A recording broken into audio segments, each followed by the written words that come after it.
지금 이 T1하고 E1 이 아날로그 시스템의 느낌은 뭐냐면요. 네. 그냥 이 아날로그 시스템이 사라지고 뭐요? 피아노 음악이 딱 존재하는 듯한 느낌. 이거 아주 재미난 관점인데. 그러니까 아무런 특색이나 개성 네. 이런 거를 집어낼 수 없을 정도로 네. 정말로 사실적인.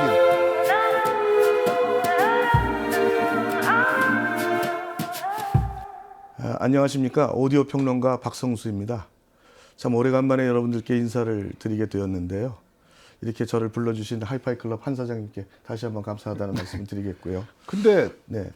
오디오 평론만 하시지 않으시잖아요. 마스터링 엔지니어링도 하시고 네, 그것도 이제 좀 하고 있고. 책도 쓰시고 뭐 음악 평론도 하고 음악 평론도 하고 계시고 칼럼도 쓰고. 네, 많은 일을 하고 계신 바쁜 와중에 또 저희 하이파이 클럽 리뷰 참여해 주셔서 너무 감사드립니다. 네, 별 말씀. 네, 감사드리겠습니다. 저도. 이제 오늘 여러분들께 소개해드릴 브랜드와 기기를 말씀을 드리면은 에소테릭, 사실상 일본을 대표하는 그런 하이엔드 오디오 브랜드라고 말씀을 드려도 좋을 것 같고요. 이제 에소테릭의 최상위 시리즈죠. 그란디오소라는 시리즈가 있는데 그란디오소 시리즈에서 E1이라고 하는 포노 이퀄라이저 또는 포노 앰프를 만들어냈습니다. 이 에소테릭이라는 그 브랜드부터 설명을 해드리는 것이 일단 순서가 될 것 같습니다. 근데 에소테릭을 설명을 하려면 그 상위, 이 상위의 티악이라는 회사부터 설명을 먼저 시작하는 것이 순서가 아닐까 싶습니다. 이 티악이라는 회사는 저 오디오를 오래 하신 분들은 기억하실 거예요. 1970년대, 80년대. 사실은 그 당시에 보면은 요즘도 그런 기계 쓰시는 분들이 간혹 있으십니다만 릴데크라고 그랬죠. 릴데크. 그 릴투릴 레코더, 그다음에 카세트 데크. 저만 해도 1970년대 말에 오디오를 시작을 했는데 그때 처음으로 샀던 카세트 데크가 티악의 데크였습니다. 그러니까 상당히 좀 주로 그 레코딩 소스나 재생 소스 쪽에서 아주 강력한 그런 뭐 영향력이랄까요? 그런 어떤 실력을 가지고 있는 회사라고 말씀을 드릴 수가 있는데 우선 이 티악부터 말씀을 드린다면 이 회사의 연전은 꽤 상당히 멀리 올라갑니다. 원래 이 회사가 처음으로 설립이 된 것이 1953년. 그래서 당시에 이제 도쿄 텔레비전 음향 주식회사라는 명칭으로 출발을 했고요. 1962년이 되어서 티악 오디오 주식회사로 일단 개명을 합니다. 그 다음에 곧바로 2년 뒤에 티악 주식회사, 현재 우리가 알고 있는 그 명칭이죠. 그 다음에 이제 제가 알기로는 1987년으로 알고 있는데 제가 숫자에 좀 약해서 에소테릭이라는 브랜드는 그 1987년에 87년 맞죠? 네, 맞습니다. 네. 1987년에 이제 본격적으로 이제 하이엔드 오디오 쪽, 하이파이 오디오, 하이엔드 오디오로 뛰어들게 되고. 혜성처럼 등장했다 해도 될 정도로. 그렇죠. 왜냐면 그 당시에 P1, D1으로 기억하고 있습니다. 네. 트랜스포터하고 DAC 분력을 내갖고 네. 그 아주 굉장히 센세이셔널했죠. 럭셔리한 독특한 디자인의 하이엔드 오디오, 소위 말해서 오디오파일들에게 굉장히 한 방에 에소테릭이라는 브랜드를 각인시켰었던 그게 이제 1987년 등장이죠. 그렇죠. 이제 마지막으로 프로용 장비 쪽에서도 사실상 상당히 그 영향력이 있는 그런 회사라고 말씀을 드릴 수가 있겠고요. 그래서 이제 프로 쪽 브랜드는 이제 타스캄이죠. 네, 1971년에 설립된 타스캄이 되죠. 예. 이 타스캄이라는 브랜드도 전 세계 프로페셔널 스튜디오라든지, 그러니까 웬만한 그 음악을 하는 데서는 모르는 사람이 없을 정도로 아주 유명한 브랜드입니다. 그래서 말씀하신 것처럼 현재는 티악이라는 약간 컨슈머 쪽 브랜드가 있고 하이파이 하이엔드 쪽에 에소테릭이라는 브랜드가 있고 그렇죠. 프로 장비 쪽에 이제 타스캄이라는 브랜드를 운영을 하는 정말 전문 오디오 회사라고 할 수 있고 제가 늘 말씀드리는 굉장히 부러운 회사. 그렇죠. 한국은 왜 에소테릭 같은 브랜드가 없을까 아쉬움이 드는 그런 지금 뭐 그냥 단순하게 하이파이 하이엔드 쪽 프로덕을 한다 정도가 아니라 정말 적극적으로 그것도 이제 레코딩 장비 재생, 그렇죠. 녹음 여기에 이제 특화된 기업이라는 그러니까요. 그렇게 그러면서도 메이저급의 영향을 그러니까요. 그러면서 굉장히 다양한 제품군을 내는 가볍게 볼 일이 아니죠. 그렇죠. 대단한 그러니까 하이엔드 오디오 업계에 약간 대기업 수준에 오른 그런 회사를 할 수 있겠죠. 네, 우리가 흔히 그 음향기기 업종은 다 똑같지 않냐 이렇게 얘기하지만 컨슈머 쪽과 하이엔드는 전혀 사업적인 성격이 다르거든요. 규모가 다른 그런 느낌이죠.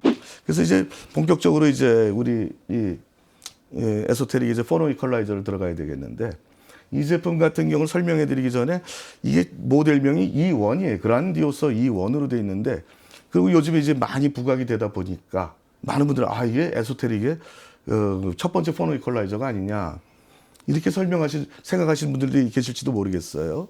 근데 그건 아닙니다. 이미 에소테릭은 SACD나 CD 플레이어나 뭐 클럭 제너레이터나 이런 디지털 쪽에서 워낙 큰 명성을 가지고 있는 회사이긴 하지만 이미 이 회사는 포노 이퀄라이저를 훨씬 이전에 내놨어요. 에소테릭에서 그란디오서 라인업이 나온 게 2013년으로 알고 있어요. 그럴 겁니다. 그리고 말씀하신 것처럼 이제 현재 에소테릭의 라인업을 보면 그란디오서 플래그십 라인업이 있고요. 네. 그 다음에 이제 예전에는 1, 2 아니었는데 요새는 1 and 2. 네네. 그리고 3, 5, 네. 7은 없어졌어요. 그죠? 네. 그렇게 나오고 있는데 2013년에 그란디오소가 나오고 네. 12년 만에 네. 드디어 에소테릭 자사 기준으로 네, 그렇죠. 그란디오소급 포노 앰프를 만들어냈다. 네. 그러니까 이거를 그냥 사업적으로 보면 야 우리가 뭐 DAC도 만들고 프리도 만들고 파워도 만들었으니까 포노도 같이 내지 2013년에 나올 수도 있고 2014년에도 그렇죠. 나올 수 있지만 네, 맞습니다. 자기네가 생각하는 그란디오소급 포노를 만드는데 12년이 걸렸다. 네, 그렇죠. 그죠? 만들어 보니까 오케이 이건 203으로 나가야 될 것 같고 더 업그레이드 해봤더니 202가 나온 거고 그리고 드디어 12년 만에 그란디오소급 포노 앰프를 완성해냈다. 이렇게 받아들여야겠죠. 보통 회사에서 제품을 만들어내면 근데 지금 보면은 전작들에 비해서 이거 완전히 지금 새로운 제품이라고 해도 좋을 정도로 그렇겠죠. 물론 같은 기술을 사용하는 것도 많이 있습니다. 근데 이쪽으로 들어왔을 때 이 개발 동기가 뭐냐 하는 부분이 있는데요. 봤을 적에 이게 여기 보시면 T1 턴테이블이 있어요. 이 제품 처음에 나타났을 때 아주 대단했죠. 그렇죠. 예. 근데 이 턴테이블을 제가 좀 많이 공부를 해봤더니 참 이거 대단한 턴테이블이에요. 이제 하나 가장 특징이라고 얘기할 수 있는 건 회전을 사용하는데 클럭을 사용하고 있다. 우리가 생각하면 티악을 좀 알고 에소테릭을 아는 사람들 입장에서 뭐 당연한 거 아니야? 이렇게 생각할 수도 있지만 사실 회전수 제어에 클럭을 사용한다는 건 사실 이게 처음이거든요. 그래서 아주 진짜 제가 봤을 때 대단한 턴테이블이 나왔는데 이 턴테이블을 제가 쭉 공부를 하면서 보니까 이 정도 턴테이블을 제대로 구동을 하려면은 거기에 걸맞은 그런 포노 이퀄라이저가 필요한 게 아니겠는가. 이 T1 같은 경우는 저희가 2022년도 말에 저희 하이파이 클럽에서 이제 시청회를 했던 그러셨군요. 그런 턴테이블이거든요. 네. 그러니까 이 T1에 걸맞는 포노 앰프가 나왔는데 또 2년이 걸렸다. 네, 또 그렇죠. 그렇게 되는 부분이고 얘 같은 경우는 이제 마그네 드라이브 자기의 힘으로 돌리잖아요. 네. 그럼으로써 벨트나 이런 부분도 필요 없고 결국에는 진동을 최소화하긴 턴테이블로 정말 모든 것을 새로운 컨셉에서 접근해서 완성해낸 그런 턴테이블이라 할 수 있죠. 네네. 그렇게 보면 아주 딱 좋을 것 같은데요. 뭐 플래터 무게만 해도 제가 알기로는 17에서 18kg 정도 나간다고 그러고요. 그렇죠. 이건 진짜 턴테이블 쪽에서는 메머드급이라고 얘기해도 좋을 정도거든요. 그 플래터도 이제 마그네 플로트 플래터라고 그래갖고 그렇죠. 또 밑에서 자기로 플래트를 띄워서 살짝 띄우죠. 유효 질량을 또 줄였어요. 정말 그렇죠. 많은 아날로그 플레이어지만 현대의 과학 기술이 아낌없이 투입된 그런 턴테이블을 할 수도 있고요. 또 하나 중요한 것은 뭐냐면 이 턴테이블이 중요한 이유는 사실 2000년대 이후에 다시 이제 LP 아날로그 르네상스를 우리가 맞이하고 있습니다만 사실 그 2000년대 이전과 2000년대 이후에 추구하는 LP 사운드의 컨셉이나 지향점이 좀 다르거든요. 그래서 사실 옛날 턴테이블 명기들도 많습니다만 사실 그런 턴테이블 가지고 요즘 리슈 음반이나 이런 걸 해보면 참 좋긴 한데 뭐가 좀 덜 맞는 게 아닌가 하는 그런 생각이 들 때가 좀 있거든요. 좀 덜 맞는다기보다 좀 덜 어울린다 하는 그런 생각이 들 때가 있는데 그렇다면 결론은 뭐냐? 제3의 결론은 뭐냐면 이 시대에 맞는 턴테이블을 만들어내라 하는 하나의 도전 과제가 생기는 거죠. 그러니까 이런 관점에서 볼 때 그런 문제를 해결하기 위한 아주 중요한 턴테이블 중에 하나가 T1이라는 턴테이블인데 막상 이걸 만들고 보니까 그럼 또 포노 이퀄라이저 그럼 또 어떻게 하시겠습니까 하는 아주 중대한 질문이 나오는 거예요. 그래서 나온 포노 이퀄라이저 앰프가 이제 바로 여기 보시는 E1이 되겠습니다.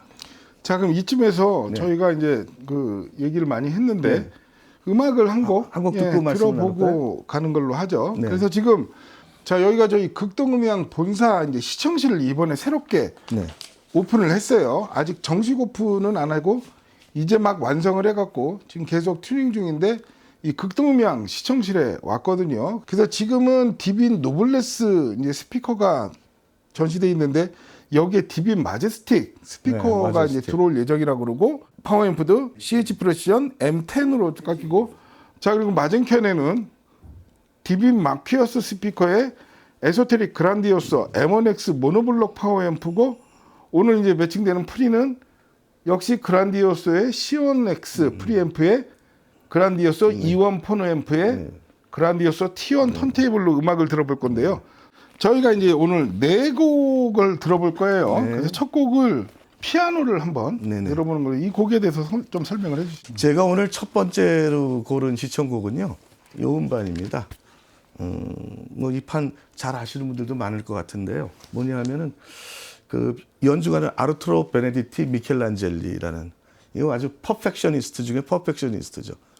이 사람이 연주한 명반 중의 명반입니다.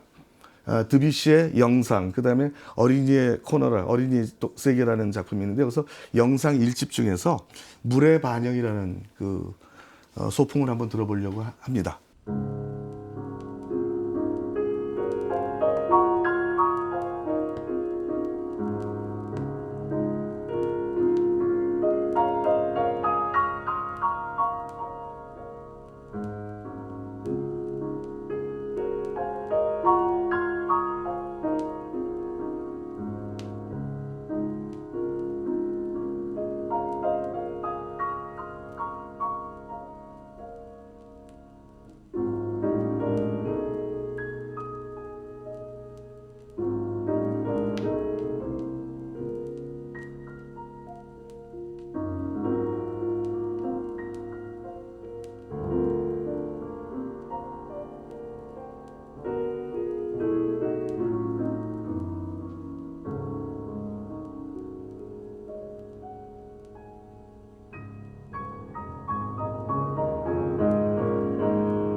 미켈란젤리의 이제 음악을 들어봤습니다. 어떻게 들으셨나 모르겠네요, 우리 한 선생님께서. 오, 좋았죠? 좋았어요. 그러니까 이게 피아노 음에 네. 약간 어둡고 몽환적인 느낌으로 이제 음이 시작을 하거든요. 네. 근데 이게 뭐냐면은 그냥 맑고 투명함만이 있는 게 아니라 제가 그래서 피아노가 네. 뭐냐고 여쭤봤었잖아요. 전형적인 그냥 스타인웨이 음색이 예. 그대로 살아나는 느낌이요. 맞습니다. 그러니까 맑고 투명함 속에 안에 굉장히 묵직한 음색이 들어있는 그런 느낌이요. 그런 것도 되게 좋았고 네. 제가 이렇게 메모를 했어요. 네. 무거운 배음으로 깔리는 왼손과 네. 영롱하고 현란하게 움직이는 오른손 표현력의 대비가 기가 막히게 나온다. 그런 느낌을 받았습니다. 네, 그렇죠. 이 잠깐 연주가에 대해서 좀 소개를 아주 간략하게 드리면은 이 피아니스트들 중에서 이제 퍼펙셔니스트, 완벽주의자들이 꽤 많은데 그 완벽주의 전형이라고 우리가 얘기할 수 있는 피아니스트가 미켈란젤리였거든요. 이 피아니스트의 특징은 오른손, 지금 조금 전에 말씀하신 대로 오른손과 왼손의 밸런스가 기가 막힙니다. 그러니까요. 그래서 이제 이 미켈란젤리의 드뷔시를 최고로 꼽는 건데 지금 참 말씀 잘해 주셨지만 이 소품의 이름이 뭐냐면 제목이 뭐냐면 물의 반영이거든요. 네. 아, 그러니까 드뷔시라는 작곡가는 인상주의 작곡가거든요. 그렇죠. 자연물이 내 감각 기관에 들어와서 그것을 음으로 표현한다면 어떻게 될 것이냐. 그러니까 물의 고요함도 있어야 하고 그 위로 햇빛이 내리비치면서 어떤 때는 구름에 가리기도 하고 그러니까 그 색채감의 변화, 명도의 변화. 근데 제가 지금 저도 들어보면서 이 E1과 T1이 어떤 소리를 내려고 하고 있구나 하는 거는 어느 정도는 간파를 한 게 아닌가, 간파를 할 수 있었던 게 아닌가. 어떤 소리를 내려고 하는 것 같으세요? 그러니까 제가 익히 알고 있었던, 에소테릭의 사운딩이라는 게 있죠. 그 에소테릭의 사운딩이라는 게 뭡니까? 전체적으로 아주 투명하거든요. 투명하면서 그 하나하나의 공간 사이에서 그 숨어 있는 그 뭐랄까 쉐이딩이라고 해야 될까요? 그것을 적절하게 컨트롤하면서도 절대로 지저분해지지 않고 쓸데없이 무거워지지 않고 쓸데없이 빛나지 않고 그러면서 그 싹 모여 있는 소리. 저는 그 한마디로 말씀드리면 아주 세련된 소리다. 저는 그렇게 정리하고 싶은데 저는 이제 반대로 아까 이제 우리가 이제 리뷰를 준비하면서 여러 곡을 테스트로 들어봤고 이 곡을 딱 들은 순간 무슨 생각이 들었냐면요. 이 곡 갖고는 에소테릭 E1과 T1의 사운드 경향을 전혀 설명할 수 없는 느낌. 뭐냐면요. 우리가 잘 세팅된 오디오에서 스피커가 사라진다는 표현을 하잖아요. 그런 얘기 하죠. 지금 이 T1하고 E1 이 아날로그 시스템의 느낌은 뭐냐면요. 그냥 이 아날로그 시스템이 사라지고 피아노 음악이 딱 존재하는 듯한 느낌. 이거 아주 재미난 관점인데. 그러니까 아무런 특색이나 개성 이런 거를 집어낼 수 없을 정도로 정말로 사실적인, 정말로 자연스러운 실제하는 듯한 피아노 음이 나왔다. 이렇게 표현하고 싶습니다. 참 재미있는 관점입니다. 그러니까. 전 여지껏 오디오 한 40년 넘게 하면서 이런 말씀은 처음 들어보네요. 아니, 그게 문득 들은 거예요. 저도. 플레이어가 사라졌다 이번에. 그렇죠. 스피커가 사라진 게 아니라. 플레이어하고 폰의 EQ가 사라져버린 느낌. 그 정도로 사실적인 사운드가 나오는 느낌이었어요. 어떻게 보면 이 음반을 참 기가 막히게 고르셨다는 느낌이 이 미켈란젤리와 이 에소테릭 T1, E1과 약간 컨셉이 비슷한 느낌. 두 완벽주의가 만나갖고 만들어낸 작품 이렇게 얘기해도 될 정도의 음이 나왔습니다. 보통 드뷔시를 연주하는 피아니스트, 특히 뭐 프랑스 피아니스트들은 좀 흐려요.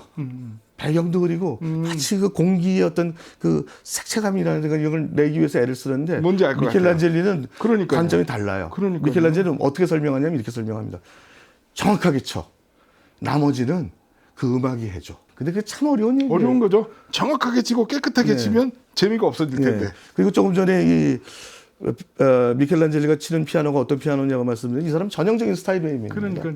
이게 전형적인 또 스타인웨이 소리이기도 하고요. 그러니까요. 스타인웨이 소리라는 것은 굵으면서 영롱하고 그러면서 강하게 칠 땐 쇳소리도 좀 살짝 섞여 있는데 여기서 지금 그런 면모는 좀 보기가 어려웠지만 미켈란젤리만큼 그 뭡니까 스타인웨이의 어떤 피아노의 특성을 잘 드러내는 그런 연주가도 극히 드물지 않을까.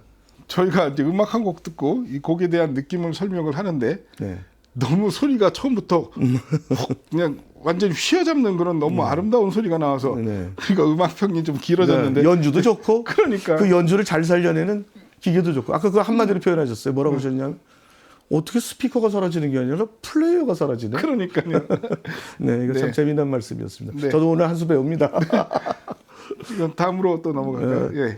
자, 그럼 이제 다음 순서로 이제 이 원의 그 기술 내용을 좀 스펙 중심으로 해서 설명을 드려야 될 순서가 된 것 같습니다. 우선 이 입력 어느 정도 입력에 대응하고 있냐를 먼저 말씀을 드려야 되는데 뭐 전용 포너 이퀄라이저 앰프니까 MM형, MC형은 당연히 되는 거고요. 그리고 여기에 이제 하나가 더 추가가 됐어요. 뭐가 됐냐면 최근에 이제 일본에서 아주 선풍적인 인기를 끌고 있는 광 카트리지라는 게 있죠. 그렇죠. 광 카트리지에 대응하는 광 카트리지 지원까지도 같이 하고 있습니다. 애호가들을 위해서는 아주 가장 반가운 소식이 아닐까 싶습니다. 그렇죠. 광 카트리지를 들어보면 이제 아날로그는 그냥 무궁무진하구나. 그렇죠. 소리의 변화의 폭이 정말 새롭다 할 정도의 또 다른 음악의 세계, 음의 세계를 열어주는 게 광 카트리지라고 하는데 얘가 또 광 카트리지도 대응이 된다니까 사실은 야 여기다 광으로 들으면 어떤 소리가 날까 그런 궁금증도 드네요. 오늘 그게 준비가 좀 안 되는 탓으로 좀 그 부분에 대해서는 다음 기회를 기약하는 수밖에 없을 것 같은데요. 자, 그러고 이제 MC형 카트, 무빙 코일 방식을 또 써야 되기 때문에 이럴 때는 야 그러면 거기 그 MC 카트리지에 그 입력 임피던스라든지 이게 다 달라지는데 그 어느 정도나 준비를 해놓고 있는 거야 하니까 제가 한번 읽어드리면 15옴, 55옴, 100옴, 560옴. 그다음 여기까지가 이제 MC가 되겠죠. 그다음에 이제 MM은 47kΩ. 뭐 이 정도면은 기존에 나와 있는 거의 모든 카트리지는 다 커버가 되는 그런 거라고 말씀을 드릴 수가 있지 않을까 싶습니다. 근데 아까 우리가 이제 세팅을 하면서 네. 매뉴얼도 보고 네. 이게 세팅을 이게 기본 세팅을 저희가 와서 해봤잖아요. 네, 이렇게 그랬었죠. 이렇게요. 근데 카트리지를 XLR로 연결을 하면 네, 네. 임피던스 세팅할 수 있는 메뉴가 안 나와요. 그죠? 네네 그렇죠. 그래서 저희가 그거를 RCA로 바꿔갖고 네, 해봤죠. 임피던스를 다 바꿔봤는데 네. 그냥 XLR 쪽 소리가 훨씬 더 투명하고 네, 네. 탁 터지는 느낌? 네. 예, 그게 되게 인상적이었어요. 이 포노이큐에서 또 하나 이제 우리가 중요하게 봐야 될 게 뭐냐면은 그 MC 쪽을 이제 할 적에 MC 카트리지를 사용을 할 적에 그 밸런스 커런트 입력 XLR로 가게 돼 있는데요. 포노 이퀄라이저는 원래 기본적으로 그 XLR이 그러니까 밸런스 회로가 기본입니다. 기본인데 밸런스 커런트 입력 XLR 단자 3개통을 갖다 제공을 한다는 거죠. 이렇게 되는 게 이건 무슨 얘기냐면은 좀 초대형 아날로그 플레이어 시스템을 쓰시는 분들은 암을 여러 개 다시는 분들이 그렇죠. 있거든요. 그러니까 이 부분이 되게 지금 네. 중요한 내용이 가장 나왔어요. 중요한 내용입니다. 그리고 솔직히 저는 네. 이 요새 오디오쇼 준비에 바빠서 제가 오늘 공부를 못 해왔는데 네. MC 단원 같은 경우는 지금 밸런스 커런트 인풋이라고 그랬잖아요. 네네 맞습니다. 아, 그래서 아까 드비시의 피아노가 그렇게 나왔구나 딱 생각이 든 게 네. 이게 이제 카트리지에서 전압을 받는 게 아니라 네. 전류를 받았어요. 받는다는 거잖아요. 그걸 이제 CR형으로 해가지고 디스크리트 방식으로 밸런스로 회로를 갖다 구성을 하니까 순도가 아주 높아지죠. 그러니까 이 전류 방식을 제가 몇 달 전에 네. 저 CH 프레시전에 네. P10 포노 EQ가 그 전류 방식을 쓰면서 네네. 그 굉장히 좋았던 기억이 있는데 그러니까 다 설명이 되는 거예요. 네. 왜 그 밸런스로 연결하면 카트리지 임피던스 세팅을 하는 게 봐야죠. 없어졌을까? 네. 왜냐하면 이제 전류 증폭이나 전류 전송 방식을 쓰면 네. 임피던스가 상관이 없게 되니까 네, 그렇죠. 그래서 이 전류 증폭을 하니까 제가 이 턴테이블과 포노이키가 사라졌다는 그 느낌이 그냥 전류 증폭, 전류 전송 방식 하나로 네. 다 설명이 되는 그런 거겠네요. 네. 그 보통 이제 전압 증폭을 해야 되는데 그걸 하지 않고 전류를 흘려서 전류가 그대로 가지 않습니까? 이걸 밸런스 방식으로 해서 이걸 디스크리트 방식으로 바로 증폭을 시켜버려요. 그렇죠. 그러니까 MC 카트리지에 그냥 높은 전류값을 이용을 해서 네. 하다 보니까 정보량이나 해상력에서 사실 기존에- 필터가 없어지는 거예요. 그러니까요. 필터가 없어지는 거죠. 기존의 어떤 전압 방식하고는 네. 비교도 안 될 정도의 어떤 고해상도의 진짜 자연스러운 사운드가 나왔다. 네, 거기다 이렇게 이제 되겠죠? 디스크리트 방식을 사용하고 있다는 거는 커패시터 저항을 계속해서 그걸 갖다 튜닝을 해내야 되거든요. 넣었다 뺐다 하면서 그 소리를 전체적으로 다 만들어내야 되기 때문에 여기서 장점은 뭐냐면 사운드가 아주 개방감이 있고 그러니까요. 발랄하다는 겁니다. 그렇죠. 그 다음에 또 하나 가장 큰 이거보다 더 큰 장점은 뭐냐면 소리의 순도가 높다는 거. 그렇죠. 예전에 저희가 이제 시청회를 할 때 네. 에소테릭에 보면 이제 ES 링크라는 게 있어요. 네, ES 에소테릭 링크 링크. 있죠. 그게 뭐냐면 네. 기존에 이제 신호 전달, 인터커넥터 네. 전달 방식이 대부분 이제 전압 방식인데 네. ES 링크가 전류 전송 방식이거든요. 그래서 ES 링크로 바꾸면 소리의 투명도나 그런 어떤 것들이 네. 굉장히 해상력이나 이런 것들이 아주 확연히 올라가는 그런 거였는데 진짜예요. 전류 증폭을 했더니 아까 드비시의 피아노가 그렇게 나왔다. 네. 이렇게 설명할 수 있습니다. 네네네. 제가 여기서 참고로 한 말씀만 좀 더 드리면은 제가 아까도 말씀드렸지만 에소테릭에서는 과거에 2종의 포노 이퀄라이저를 냈었거든요. 이것과 근본적으로 다른 점이 하나 있어요. 대부분은 비슷합니다만 근본적으로 다른 게 뭐냐면 203, 202는 그 이퀄라이저 회로가 NFCR형이에요. 혼합형이에요. 그러니까 네거티브 피드백 커패시터 레지던스 방식으로 해서 가는 데 비해서 두 개 제품은 공통입니다. 근데 이쪽으로 오면은 NF를 띄워버리거든요. 그러니까 NF를 띄워버린다는 건 뭐냐면 언뜻 들으면 그 안정감은 어떻게 하려고 그러지? 거기서 기술이 나오는 거죠. 그렇죠. 거기서 튜닝하는 기술도 나오고 거기서 온갖 것들이 다 이 어떤 전체적인 완성도에 큰 영향을 미치는 거죠. 그렇죠. 네거티브 피드백은 필요악이니까요. 네, 필요악이죠. 그죠? 네. 없앨 수 있으면 그걸 없앨 기술만 있다면 네. 없애는 게 좋은 네. 거니까요. 자, 여기서 그럼 또 우리가 음악 네, 한 곡 음악. 더. 그래서 이번에 들어볼 곡은 이제 팝송이요. 네네. 그래서 다이어 스트레이트. 네. 예, 그 브라더스 인 암을 들어볼 거거든요. 네네. 일반적인 곡은 아닌데 아주 좀 특이한 곡이라고 말씀드릴 수가 있겠네요. 일단 한번 들어보고 말씀 나누겠습니다.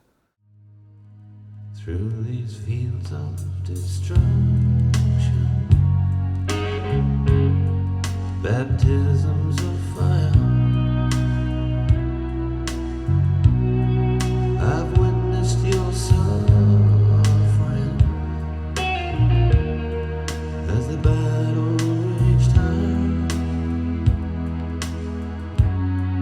and though it hurt me so bad, in the fear and alarm,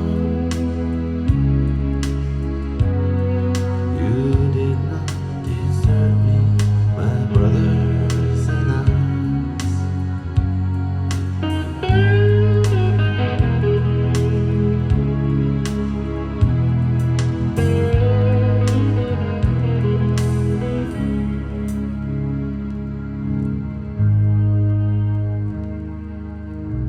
There's so many different worlds,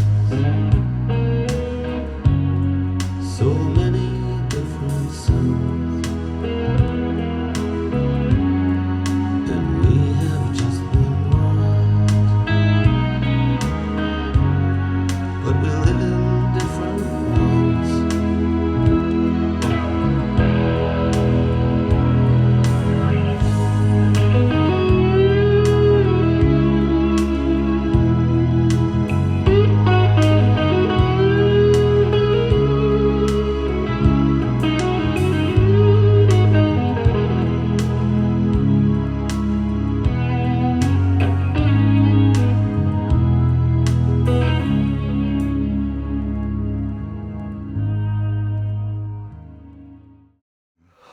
원래는 설튼스 오브 스윙을 네.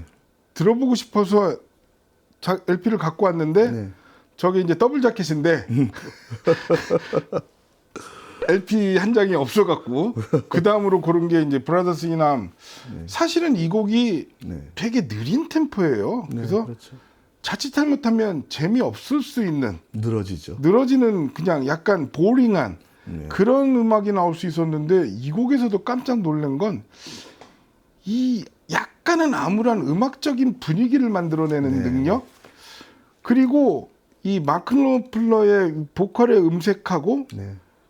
굉장히 강렬하게 대비가 되는 그 기타 음색의 어떤 상반되는 그런 느낌, 네. 그리고 소리가 나오는데 막힌 곳이 하나도 없어요. 에포틀리스. 그냥 슬슬 툭툭 던져지면서 솔직히 이 대목에서는요. 에소테릭이 원래 이렇게 뜨거워지지가 않는데 근데 이 기타음에서 네. 정말 한 번씩 툭 던질 때마다 용광로가 부글부글 끓는 듯한 그 서늘한 음색을 에소테릭에서 이런 음색을 만들어? 라는 약간 좀 그런 생각이 들 정도로 뭐 에소테릭에서 뭐 그란디오소급이 나왔나 보다 기대가 된다 정도였는데 네. 막상 뚜껑을 열고 이 포노를 들어봤더니 제가 요즘 사실은 디지털 뮤직 서버에 푹 빠져 있어갖고 예. 아날로그 이제 위험해졌는데 막 그런 생각에 빠져 있는데 네. 그 타이밍에 등장한 이 에소테릭 이원 포노 EQ가 네. 네가 감히 아날로그가 어떤 곳인 줄 알고 어떤 그 깨우침을 저한테 전달해 준다 할 정도로 굉장히 인상적이고 정말 좋은 또 포노 EQ를 만났습니다. 네. 네. 우선 제 인상을 좀 말씀드리면 이 음악이 들어보면 투명한 것 같아도 안에 온도감이 높단 말씀이에요. 그래서 제가 급하게 찾아봤죠. 브라더스 인 암을 어디서 녹음했을까? 그러니까 에어 스튜디오라고 아주 유명한 스튜디오인데요. 네. 이게 어디냐면 녹음한 장소가 카리브해예요. 아주 아. 더운 지역이거든요. 저는 지금 그 뭘 느꼈냐 하면은 열대 지역이라는 데가 일단 휴미디티, 습도가 높잖아요.